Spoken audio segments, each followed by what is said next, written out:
Hello दोस्तों, एक बार फिर बहुत स्वागत है आप सबका हमारे चैनल संजय ट्यूटोरियल्स पर।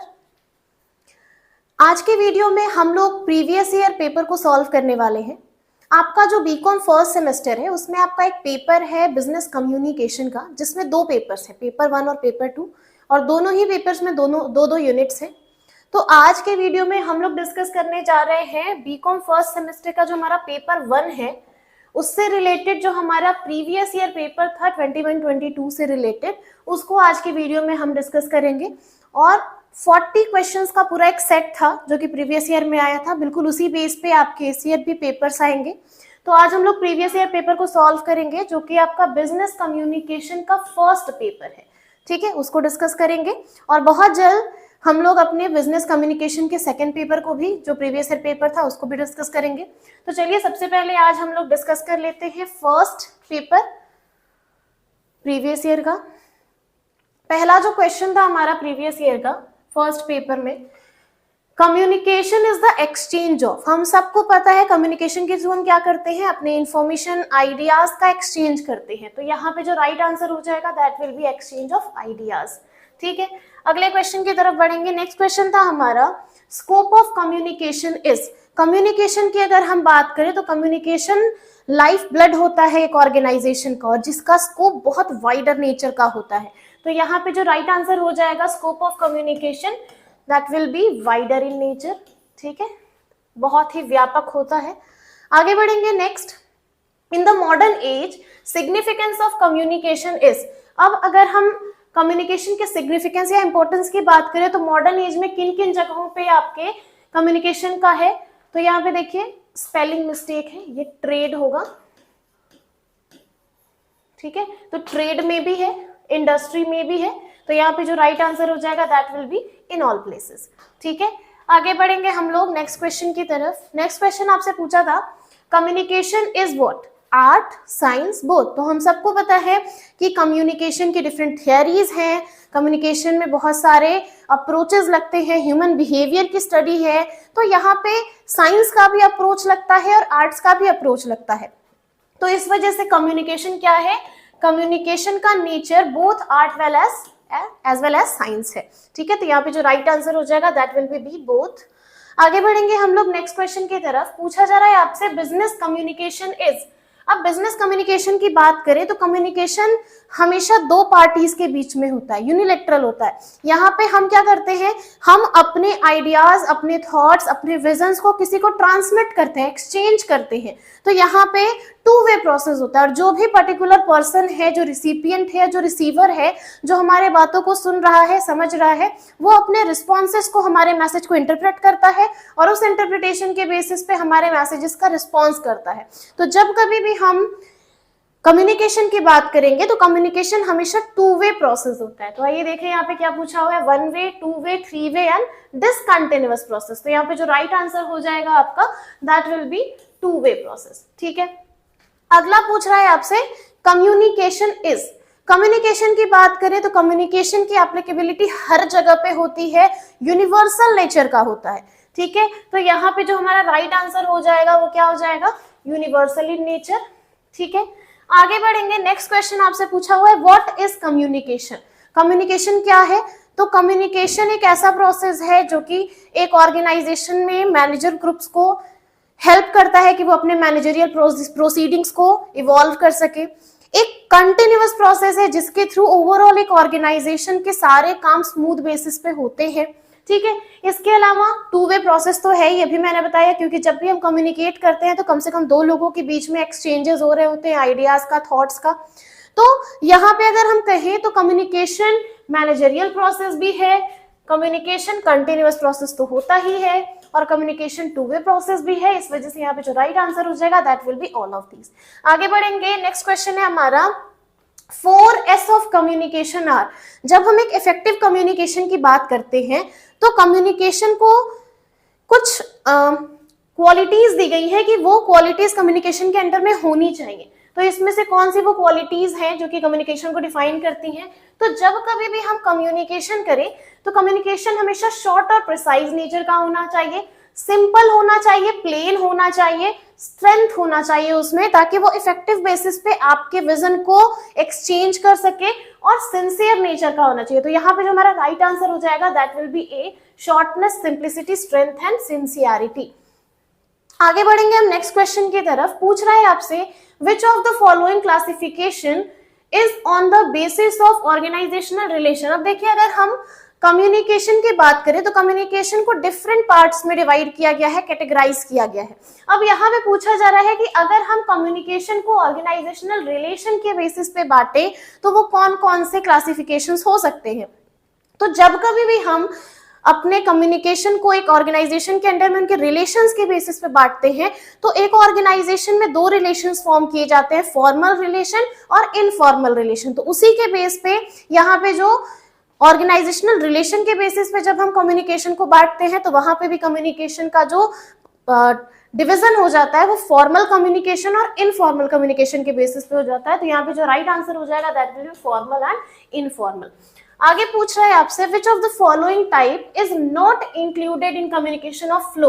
अब इसी तरीके से जैसे ऊपर में रिलेशन के बेसिस पे हमने बांटा, उसी तरीके से जब एक ऑर्गेनाइजेशन में हियरार्की बेसिस पे या फ्लो के बेसिस पे जब एक ऑर्गेनाइजेशन में कम्युनिकेशन को बांटा जाता है, तो वहां पे बेसिकली हम वर्टिकल, हॉरिजेंटल और डायगोनल बेसिस पे अपने कम्युनिकेशन को बांटते हैं। अब यहाँ पे पूछ रहा है कि विच of the following is not included in classification of flow.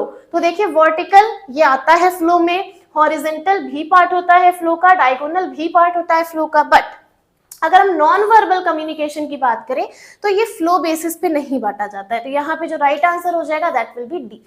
आगे बढ़ेंगे हम लोग नेक्स्ट क्वेश्चन की तरफ। नेक्स्ट क्वेश्चन आया था हमारा विच of the following is not a media of oral communication. अब यहाँ पे पूछा जा रहा है कि कौन सा ऐसा मीडिया है जो कि ओरल कम्युनिकेशन का मीडिया नहीं है।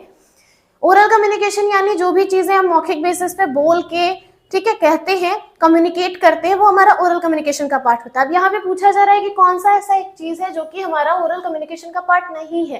तो यहाँ पे देखिए, रेडियो ब्रॉडकास्टिंग की बात करें तो हम बोल के अपने थॉट्स को, आइडियाज को ट्रांसमिट करते हैं। टीवी ट्रांसमिशन के थ्रू भी, इंटरव्यू के थ्रू भी हम क्या करते हैं, ओरल बेसिस पे कम्युनिकेशन प्लेस करते हैं।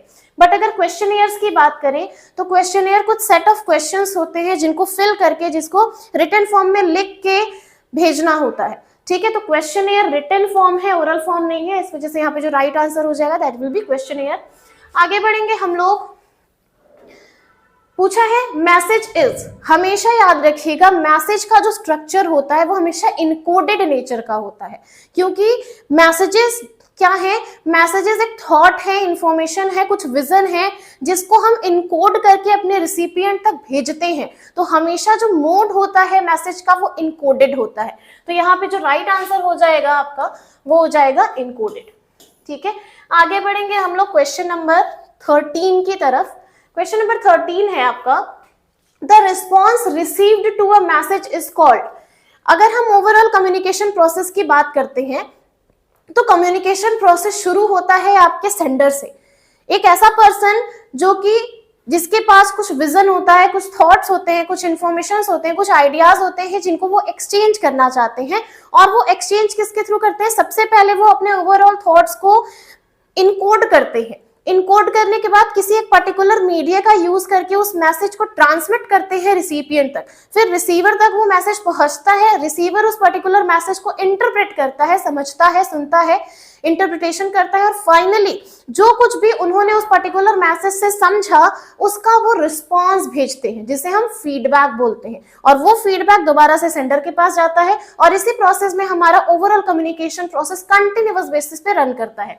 अब यहाँ पे पूछा जा रहा है कि the response receive to message is called. जो रिस्पॉन्स रिसीव होता है उसको क्या बोलते हैं, तो अभी मैंने बताया फीडबैक बोलते हैं। तो यहाँ पे जो राइट आंसर हो जाएगा हमारा that will be C, feedback. ठीक है, आगे बढ़ेंगे हम लोग। अब यहाँ पे देखिए बहुत सारे मॉडल्स दिए गए हैं डिफरेंट कम्युनिस्ट्स के द्वारा। तो यहाँ पे पूछा जा रहा है कि आपका एरिस्टोटल मॉडल की अगर हम बात करें तो एरिस्टोटल मॉडल को कितने पार्ट्स में डिवाइड किया गया है। तो एरिस्टोटल, या जिसे हम हिंदी में अरस्तु बोलते हैं, उन्होंने कम्युनिकेशन मॉडल को 5 पार्ट्स में डिवाइड किया था। स्पीकर, स्पीच इसमें था, इसके अलावा आपके डिफरेंट 3 और थिंग्स थे यहाँ पे। ठीक है, तो यहाँ पे 5 पार्ट्स में डिवाइड किया गया था। तो यहाँ पे जो राइट आंसर हो जाएगा दैट विल बी 5। आगे बढ़ेंगे हम लोग नेक्स्ट आता है हमारा how many parts of Murphy model are these. तो अगर मर्फी मॉडल की बात करें तो यहाँ पे मर्फी ने 6 कंटेक्स्ट के बेसिस 6 बेसिस पे यहाँ पे ओरल कम्युनिकेशन को बांटा था, जिसमें सबसे पहला था उनका कंटेक्स्ट, दूसरा था सेंडर, तीसरा था आपका मैसेज, फिर था मीडिया, फिर था रिसीवर और लास्ट था फीडबैक। तो यहाँ पे 6 पार्ट्स में इन्होंने पूरे कम्युनिकेशन को बांटा था मर्फी मॉडल के अंडर में। तो यहाँ पे राइट आंसर हो जाएगा 6। आगे बढ़ेंगे हम लोग नेक्स्ट क्वेश्चन की तरफ। पूछा गया है pride model of effective communication किसके द्वारा दिया गया था। तो वर्धमान एंड वर्धमान के द्वारा प्राइड मॉडल दिया गया था यहाँ पे। तो यहाँ पे जो राइट आंसर हो जाएगा that will be A, Vardhaman and Varthaman.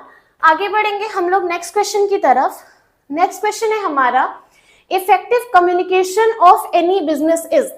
हमेशा याद रखिएगा जिस तरीके से एक ह्यूमन बॉडी में ब्लड का रोल होता है ना, कि जब तक आपका ब्लड रेगुलर बेसिस पे आपके बॉडी में पास करता रहता है, आप प्रॉपरली काम करते रहते हो, कहीं पे भी अगर आपका ब्लड सर्कुलेशन रुक जाता है तो वो पर्टिकुलर एरिया बिल्कुल पैरालाइज्ड हो जाता है। उसी तरीके से एक ऑर्गेनाइजेशन में कम्युनिकेशन का जो मोड होता है वो ब्लड की तरीके से होता है। ओवरऑल ऑर्गेनाइजेशन में जहां तक इफेक्टिव कम्युनिकेशन है वहां तक फंक्शनिंग बहुत अच्छी तरीके से चलती है, बट जहां कहीं भी कम्युनिकेशन वॉरियर्स आ जाते हैं या कम्युनिकेशन प्रॉपर चैनल में पास नहीं हो पाता, वहां पे फंक्शनिंग इंटरप्टेड हो जाती है। इसी वजह से हम एक ऑर्गेनाइजेशन में कम्युनिकेशन को लाइफ ब्लड का दर्जा देते हैं। तो यहाँ पे जो आपका क्वेश्चन दिया हुआ है effective communication of any businesses, तो यहाँ पे जो राइट आंसर हो जाएगा दैट इज लाइफ ब्लड। ठीक है, आगे बढ़ेंगे हम लोग नेक्स्ट क्वेश्चन की तरफ। नेक्स्ट क्वेश्चन यहाँ पे पूछा हुआ है कम्युनिस्ट कम्युनिकेशन थियरी प्रोपाउंडेड इन। तो हमेशा याद रखिएगा कम्युनिस्ट थियरी जो थी हमारी 1970 में प्रोपाउंड की गई थी। तो यहाँ पे जो राइट आंसर हो जाएगा दैट विल बी ए, 1917। अब यहाँ पे आपसे अगला पूछा जा रहा है the ideal theory of communication. यहाँ पे देखिए बहुत सारे थियरीज थे, वैदिक थियरी था, क्रिश्चियन थियरी था, कम्युनिटी थियरी था, कम्युनिस्ट थियरी था, इसके बाद लिबरल थियरी था, बट इसमें से जो सबसे जो आपका आइडियल फॉर्म माना जाता है वो लिबरल थियरी को माना जाता है। तो यहाँ पे पूछा भी है आपसे the ideal theory of communication is, तो यहाँ पे जो हमारा राइट आंसर हो जाएगा वो हो जाएगा हमारा लिबरल कम्युनिकेशन थियरी। ठीक है, आगे बढ़ेंगे हम लोग नेक्स्ट क्वेश्चन नंबर 20 है हमारा the oldest theory of communication. अब अगर हम कम्युनिकेशन के थियरीज की बात करें तो कम्युनिकेशन थियरी में जो सबसे पुरानी थियरी है वो है वैदिक थियरी, जो कि ऋग्वेद से ली गई थी। तो यहाँ पे जो राइट आंसर हो जाएगा दैट विल बी ए, वैदिक थियरी। और अगर इंडिया की बात करें तो इंडिया में वैदिक थियरी यूज भी की जाती थी। यहाँ देखिए अगला क्वेश्चन आपसे पूछा हुआ है who is famous for its communication policy. अब कम्युनिकेशन पॉलिसी की अगर हम बात करें तो जापान एक ऐसी कंट्री है जहां की कम्युनिकेशन पॉलिसी बहुत फेमस है और बहुत ही इफेक्टिव मैनर में वहां पे कम्युनिकेशन पॉलिसीज को एग्जीक्यूट किया जाता है। तो यहाँ पे जो आपका राइट आंसर हो जाएगा that will be C, Japan. ठीक है, आगे बढ़ेंगे हम लोग नेक्स्ट क्वेश्चन की तरफ। नेक्स्ट क्वेश्चन है हमारा वैदिक communication theory is popular in. अभी मैंने आपको बताया कि वैदिक कम्युनिकेशन थियरी हमारे भारत में, इंडिया में बहुत पॉपुलर थी। तो यहाँ पे जो राइट आंसर हो जाएगा that will be A, India. ठीक है, आगे बढ़ेंगे हम लोग। नेक्स्ट क्वेश्चन है आपका basis of Britain communication process. अगर हम ब्रिटेन के कम्युनिकेशन प्रोसेस की बात करें तो क्रिश्चियन थ्योरी के ऊपर डिपेंड था। तो यहाँ पे जो राइट आंसर हो जाएगा वो हो जाएगा आपका option number A, Christian theory. आगे बढ़ेंगे, मैसेज इज, मैसेज कैसा होना चाहिए। तो मैसेज हमेशा मीनिंगफुल होना चाहिए जिसका कुछ ना कुछ इंटरप्रिटेशन निकले। ठीक है, तो यहाँ पे जो राइट आंसर हो जाएगा that will be A, meaningful. आगे बढ़ेंगे हम लोग नेक्स्ट क्वेश्चन की तरफ। नेक्स्ट क्वेश्चन है हमारा क्वेश्चन नंबर 25। पूछा जा रहा है इन mathematical theory of information message is calculated by. अब यहाँ पे देखिए जब भी हम कैलकुलेशंस की बात करते हैं तो अलग अलग चीजों को मेजर करने के अलग अलग मेजरिंग यूनिट्स होते हैं। अगर हम कम्युनिकेशन को मेजर करने की बात करें तो कम्युनिकेशन का जो मेजरिंग यूनिट होता है वो होता है बिट। तो कम्युनिकेशन को किस मैथमेटिकल थियरी या किसके द्वारा कैलकुलेट किया जाता है, तो बिट्स के द्वारा कैलकुलेट किया जाता है। यहाँ पे जो राइट आंसर हो जाएगा दैट विल बी बिट।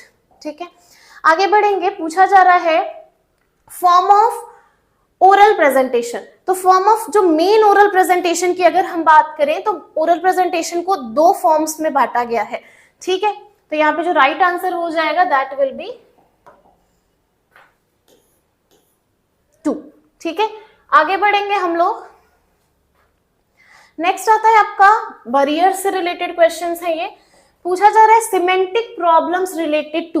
अब देखिए, जब हम कम्युनिकेशन बैरियर्स की बात करते हैं तो कम्युनिकेशन बैरियर्स बेसिकली क्या है कि during the course of communication अगर कोई भी इंटरप्शंस आ रहे हैं, हर्डल्स क्रिएट हो रहे हैं, ऑब्स्टिकल्स क्रिएट हो रहे हैं किसी एक पर्टिकुलर रीजन की वजह से, जिसके वजह से हमारा ओवरऑल कम्युनिकेशन प्रोसेस कंप्लीट नहीं हो पा रहा है, तो वो कम्युनिकेशन बैरियर कहलाता है।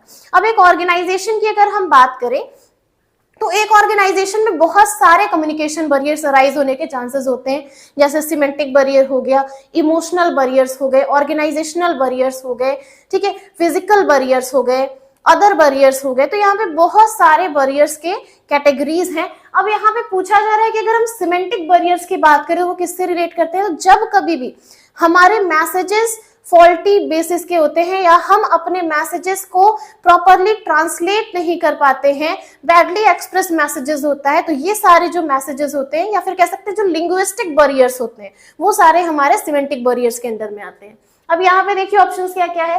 Badly express messages, meaning associated with words, intention of the speaker, none of this. तो यहाँ पे जो राइट आंसर हो जाएगा आपका वो क्या हो जाएगा, बैडली एक्सप्रेस मैसेजेस, क्योंकि ये किसको बिलोंग कर रहा है, ये आपके लैंग्वेज को बिलोंग कर रहा है, और लैंग्वेज रिलेटेड जितने भी बैरियर्स होते हैं वो सब आपके सिमेंटिक बैरियर्स के अंडर में आते हैं।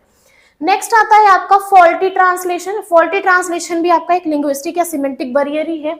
तो यहाँ पे जो राइट आंसर हो जाएगा वो क्या हो जाएगा आपका, सिमेंटिक बैरियर्स।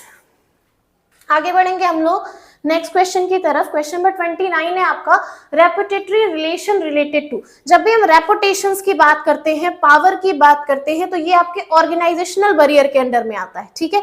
तो यहाँ पे जो राइट आंसर हो जाएगा हमारा वो हो जाएगा option number C, organizational barriers, ठीक है। आगे बढ़ेंगे हम लोग अनमेच्योर इवैल्यूएशन रिलेटेड टू। तो जब भी हम इमेच्योर तरीके से रिएक्ट कर देते हैं चीजों पे, प्रॉपरली किसी चीज को सुनने से पहले ही उस पर रिएक्ट कर देते हैं, तो इन सारी तरीके के जो बैरियर्स होते हैं वो इमोशनल बैरियर्स के अंडर में आते हैं। तो यहाँ पे जो हमारा राइट आंसर हो जाएगा that will be emotional barrier, ठीक है।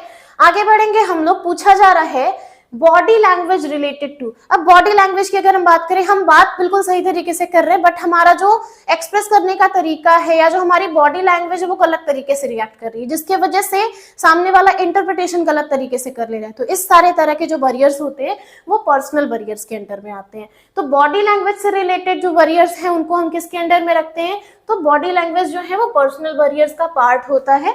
तो यहाँ पे जो राइट आंसर हो जाएगा that will be personal barrier. आगे बढ़ेंगे हम लोग नेक्स्ट क्वेश्चन की तरफ। पूछा जा रहा है which of the following is the form of body language. अब अगर इसमें से बात करें बॉडी लैंग्वेज का कौन सा फॉर्म है, तो यहाँ पे जो राइट आंसर हो जाएगा आपका वो हो जाएगा साइलेंस, ठीक है, क्योंकि ये सारे जो हैं आपके ये नॉन वर्बल हैं। नेक्स्ट आता है आपका which of the following is not form of body language. अब इसमें से पूछा जा रहा है कि कौन सा एक ऐसा है जो बॉडी लैंग्वेज का फॉर्म नहीं है। तो फेशियल एक्सप्रेशन जो होते हैं हमारे बॉडी लैंग्वेज का ही पार्ट होता है, आई कांटेक्ट भी हमारा बॉडी लैंग्वेज का पार्ट होता है, जेस्चर्स भी हमारे बॉडी लैंग्वेज के पार्ट होते हैं। ओरल कम्युनिकेशन की अगर हम बात करें तो ये वर्बल फॉर्म ऑफ कम्युनिकेशन है। तो यहाँ पे जो राइट आंसर हो जाएगा दैट विल बी डी। आगे बढ़ेंगे हम लोग नेक्स्ट क्वेश्चन की तरफ। पूछा जा रहा है how many forms of body language. अब देखिए अगर बेसिकली बॉडी लैंग्वेज की बात करें तो अलग अलग बुक्स में बहुत सारे बॉडी लैंग्वेजेस को यहाँ पे इलस्ट्रेट किया गया है, बट बेसिकली 7 टाइप्स के आपके बॉडी लैंग्वेजेस होते हैं। तो यहाँ पे जो राइट आंसर हो जाएगा दैट विल बी 7, ठीक है। आगे बढ़ेंगे हम लोग नेक्स्ट क्वेश्चन की तरफ। क्वेश्चन नंबर 35 है आपका which of the following is the form of proxemics. Proxemics basically क्या है कि हम डिस्टेंस को देखते हैं, सराउंडिंग में किसी भी दो लोगों के बीच में जब हम बातचीत कर रहे होते हैं या कम्युनिकेशन को प्लेस कर रहे होते हैं तो कितना डिस्टेंस हम मेंटेन करके बात करते हैं, इस चीज को हम दिखाते हैं प्रोक्सिमिक्स के अंडर में, ठीक है। तो यहाँ पे जो पूछा जा रहा है which of the following is the form of proxemics, तो यहाँ पे surrounding is the form of proxemics, क्योंकि जब हम एक सराउंडिंग में कम्युनिकेट कर रहे होते हैं तो हम देखते हैं कि किस तरह का हमारा रिलेशन है और उसके अकॉर्डिंगली ही हम लोगों के साथ डिस्टेंस मेंटेन करते हैं और फिर हम कम्युनिकेशन को प्लेस कर रहे होते हैं। जैसे अगर हमारा कोई बहुत घर का इंसान है, फैमिली मेंबर है, तो हम एकदम इंटीमेट स्पेसेस को मेंटेन करते हैं। अगर हमारा कोई फ्रेंड है तो फिर हम फ्रेंडली स्पेसेस मेंटेन करते हैं। सोसाइटी है तो सोशल स्पेसेस मेंटेन करते हैं। तो इस तरीके से हम स्पेस मेंटेन करके एक सराउंडिंग के अंडर में कम्युनिकेशन को प्लेस कर रहे होते हैं। तो यहाँ पे जो राइट आंसर हो जाएगा that will B D, surrounding. आगे बढ़ते हैं नेक्स्ट क्वेश्चन की तरफ। नेक्स्ट क्वेश्चन है हमारा बॉडी लैंग्वेज इज।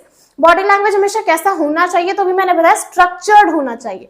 तो यहाँ पे जो राइट आंसर हो जाएगा वो क्या होगा, स्ट्रक्चर्ड। क्यों? अगर आपका बॉडी लैंग्वेज स्ट्रक्चर्ड नहीं है तो फिर ये बैरियर क्रिएट करना शुरू कर देता है। ठीक है, तो यहाँ पे जो राइट आंसर हो जाएगा दैट विल बी स्ट्रक्चर्ड। आगे बढ़ते हैं, पूछ रहा है which one is the aspect of non verbal communication. यहाँ पे पूछ रहा है कि कौन सा ऐसा एस्पेक्ट है जो कि नॉन वर्बल कम्युनिकेशन के अंडर में आता है, यानी ना ही आप बोल रहे हैं ना ही आप लिख रहे हैं, इन दोनों ही तरीके से आप कम्युनिकेट नहीं कर रहे, फिर भी दो लोगों के बीच में कम्युनिकेशन प्लेस हो रहा है, तो इसको हम बोलते हैं नॉन वर्बल कम्युनिकेशन। और पूछा है किसमें से कौन कौन से ऐसे एस्पेक्ट्स हैं जो कि नॉन वर्बल कम्युनिकेशन की पार्ट्स हैं।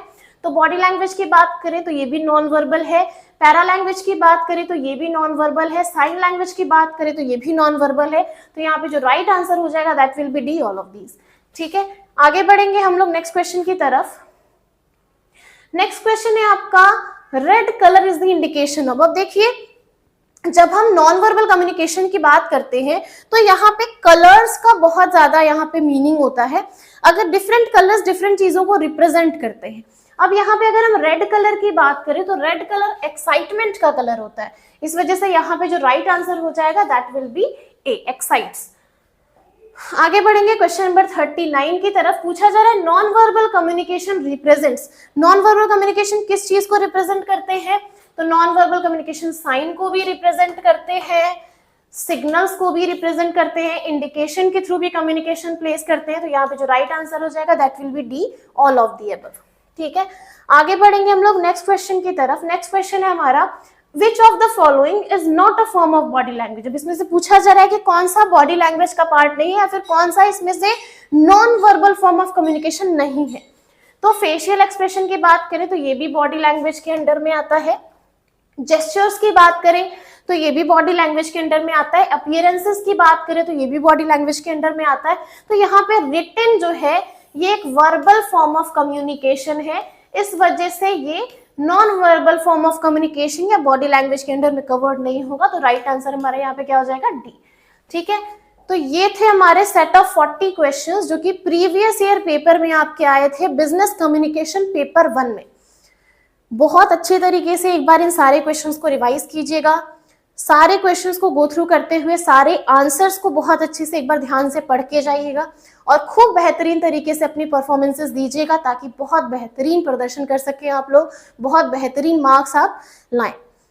अगर आपको हमारे वीडियोस सपोर्टिव लगते हो, हमारे वीडियोस आपको अच्छे लगते हो तो ज़रूर से लाइक कीजिए हमारे वीडियोस को, हमारे चैनल को सब्सक्राइब कीजिए और ज़्यादा से ज़्यादा हमारे वीडियोस को शेयर कीजिए।